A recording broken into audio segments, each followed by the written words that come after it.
హైదరాబాద్ లో food safety అధికారులు దాడులు నిర్వహిస్తున్నారు. న్యూ ఇయర్ రోజు కూడా అధికారులు సోదాలు జరుపుతున్నారు. కొంపల్లి సుచిత్రలోని పలు రెస్టారెంట్స్ లో తనిఖీలు చేస్తున్నారు. నాన్ వెజ్ ఐటమ్స్ లో సింథటిక్ ఫుడ్ కలర్స్, కుళ్లిపోయిన టమాటాలు వాడుతున్నట్లు అధికారులు గుర్తించారు.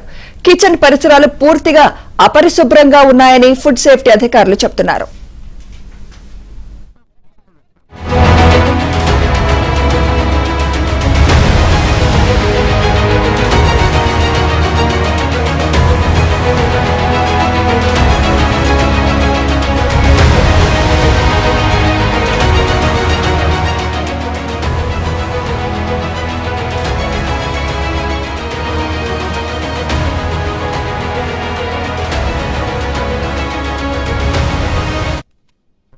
హైదరాబాద్ లో ఫుడ్ సేఫ్టీ అధికారుల తనిఖీలపై మరింత సమాచారం మా ప్రతినిధి నుమాన్ అందిస్తారు. నుమాన్,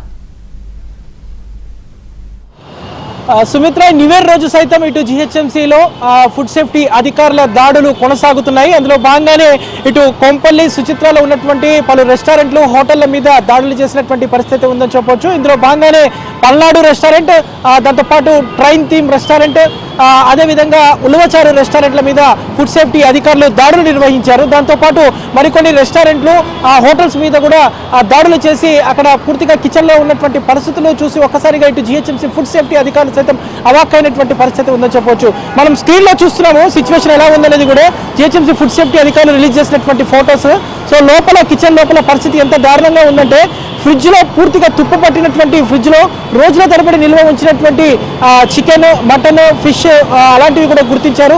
దాంతోపాటు సింథటిక్ కలర్ కలిపినటువంటి అల్లం వెల్లుల్లి పేస్ట్ కూడా వినియోగిస్తున్నట్లు కూడా ఇప్పటికే ఫుడ్ సేఫ్టీ అధికారులు గుర్తించినటువంటి పరిస్థితి. దాంతోపాటు ఏదైతే ఇటు కూరగాయలు కూడా పూర్తిగా కుళ్ళిపోయినటువంటి ఆలుగడ్డ, టమాటాను కూడా ఏదైతే ఇటు కూరల్లో వినియోగిస్తున్నట్లు కూడా ఫుడ్ సేఫ్టీ అధికారులు తమ తనిఖీల్లో అయితే గుర్తించినటువంటి పరిస్థితి.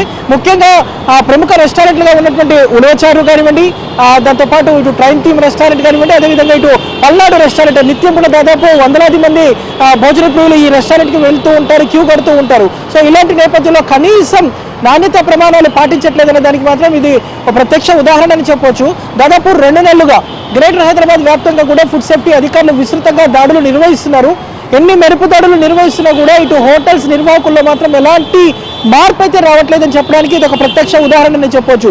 ఎందుకంటే ఫ్రిడ్జ్లు మొత్తం కూడా తుప్పుపడినటువంటి ఫ్రిడ్జ్లు, అక్కడ వాడుతున్నటువంటి కళాయిలు కానివ్వండి, డిషెస్ కానివ్వండి, పూర్తిగా తుప్పు పట్టినటువంటి పరిస్థితి. అలాంటి వాటిలోనే పూర్తిగా రోజుల తరబడి ఇటు నాన్ వెజ్ని నిల్వ వస్తున్నట్లు కూడా ఫుడ్ సేఫ్టీ అధికారులు అయితే గుర్తించినటువంటి పరిస్థితి. సో ఇందులో భాగంగానే ఏదైతే ఆ శాంపిల్స్ని ఏదైతే ల్యాబ్స్కి పంపించారు, సో ఆ రిపోర్ట్స్ వచ్చిన తర్వాత తప్పకుండా వాటి మీద కఠిన చర్యలు ఉంటాయంటే కూడా ఇప్పటికే ఫుడ్ సేఫ్టీ అధికారులు అయితే చెప్తున్నటువంటి సిచ్యువేషన్ ఉంది. ఇప్పటి వరకు హైదరాబాద్ నగరంలో దాదాపు గడిచిన 2 నెలలుగా 250కి పైగా హోటల్స్, రెస్టారెంట్ల మీద ఫుడ్ సేఫ్టీ అధికారులు దాడులు నిర్వహించారు. ఈ తనిఖీల్లో దాదాపు 1 కోటి రూపాయలకు పైగానే ఫైన్స్ అయితే వేసినటువంటి పరిస్థితి ఉంది. సో ఎన్ని పెనాల్టీలు వేస్తున్నా, ఎన్ని కేసులు వేస్తున్నా కూడా ఇటు హోటళ్ల నిర్వాహకుల్లో మాత్రం ఎలాంటి మార్పు అయితే కనిపించట్లేదని చెప్పొచ్చు. సో వారి తీరు మార్పుకపోవడం మీద మాత్రం ఇటు జిహెచ్ఎంసీ ఫుడ్ సేఫ్టీ అధికారులు అయితే మండిపడుతున్నారు. వారి మీద ఆగ్రహం వ్యక్తం చేస్తున్నారు. 1కి 2 సార్లు కేసులు నమోదైతే మాత్రం ఇక మీద ఇంకా మరింత కఠినంగా వ్యవహరించాల్సి ఉంటుందంటూ కూడా ఫుడ్ సేఫ్టీ అధికారులు అయితే చెప్తున్నటువంటి పరిస్థితి. ఓవైపు జిహెచ్ఎంసీ ఫుడ్ సేఫ్టీ అధికారులు, మరోవైపు state food safety task force అధికారుల నేతృత్వంలో బ్యాక్ టు బ్యాక్ ఏదైతే ఈ దాడులు అయితే కొనసాగుతున్నటువంటి పరిస్థితి.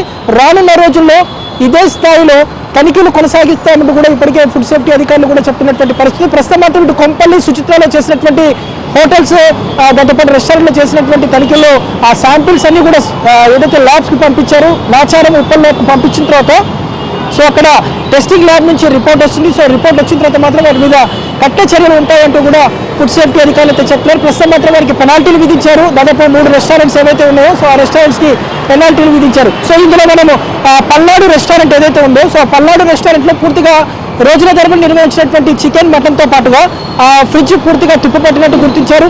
దాంతోపాటు ఏదైతే సింథటిక్ కలర్లు కలిపినటువంటి అల్లం వెల్లుల్లితో పాటు పూర్తిగా వ్యాలిడిటీ అయిపోయినటువంటి మసాలాలు, అంటే ఎక్స్పైరీ అయిపోయినటువంటి మసాలా దినుసులను కూడా ఉపయోగిస్తున్నట్లు కూడా ఫుడ్ సేఫ్టీ అధికారుల తనిఖీలో తెలిసినటువంటి పరిస్థితి. గతంలో కూడా ఈ రెస్టారెంట్ మీద 2 కేసులు నమోదయ్యాయి జిహెచ్ఎంసీ ఫుడ్ సేఫ్టీ అధికారులకు సంబంధించి. సో అయినప్పటికీ కూడా వారి మీద వారిలో ఎలాంటి మార్పు రాకపోవడం మీద మాత్రం ఇటు జిహెచ్ఎంసీ ఫుడ్ సేఫ్టీ అధికారులు సీరియస్ గా ఉన్నారు. సో తప్పకుండా మాత్రం వారి మీద కఠినమైనటువంటి చర్యలు తీసుకుంటామంటూ కూడా ఫుడ్ సేఫ్టీ అధికారులు అయితే చెప్తున్నటువంటి పరిస్థితి. మొత్తం కూడా హైదరాబాద్ నగరంలో 1,50,00,000 మందికి పైగా జనాభా ఉంటే దాదాపు 1,20,000 పైగా హోటల్స్, రెస్టారెంట్స్ ఉన్నాయి. సో ఈ హోటల్స్, రెస్టారెంట్లు, దాంతోపాటు స్ట్రీట్ ఫుడ్ సెంటర్లు, వీటి మీద జిహెచ్ఎంసీ అధికారుల ఆ పర్యవేక్షణ పూర్తిగా లేకపోవడం, ఇంత పెద్ద గ్రేటర్ హైదరాబాద్ పరిధికి కేవలం 21 మంది మాత్రమే ఫుడ్ సేఫ్టీ అధికారులు ఉండడంతో ఒకంత హోటల్స్ నిర్వాహకులు ఆడిందే ఆట పాడిందే పాటగా సాగుతుంది. అందులో భాగంగానే కనీసం నాణ్యత ప్రమాణాలు పాటించకుండా ఏదైతే ఆకర్షణీయంగా పైకి మాత్రమే కనిపించడం, చాలా కలర్ఫుల్ గా లైటింగ్స్ తో గ్రాండ్ గా వెల్కమ్ చెప్పేటటువంటి హోటల్స్, రెస్టారెంట్ల నిర్వాహకులు లోపల కిచెన్ లోపలికి వెళ్ళి చూస్తే మాత్రం పరిస్థితి ఎంత దారుణాతి దారుణంగా ఉందనేది మాత్రం మనకు కళ్ళకు కట్టినట్లు కనిపిస్తుంది. సో ఈ నేపథ్యంలో ఇటు ఫుడ్ సేఫ్టీ అధికారులు చేస్తున్నటువంటి తనిఖీల నేపథ్యంలో మాత్రం ఒకంత ఇటు భోజన ప్రియులు, హైదరాబాద్ నగరవాసులు అయితే కలవరపడుతున్నటువంటి పరిస్థితి ఉందని చెప్పారు. Right, thank you.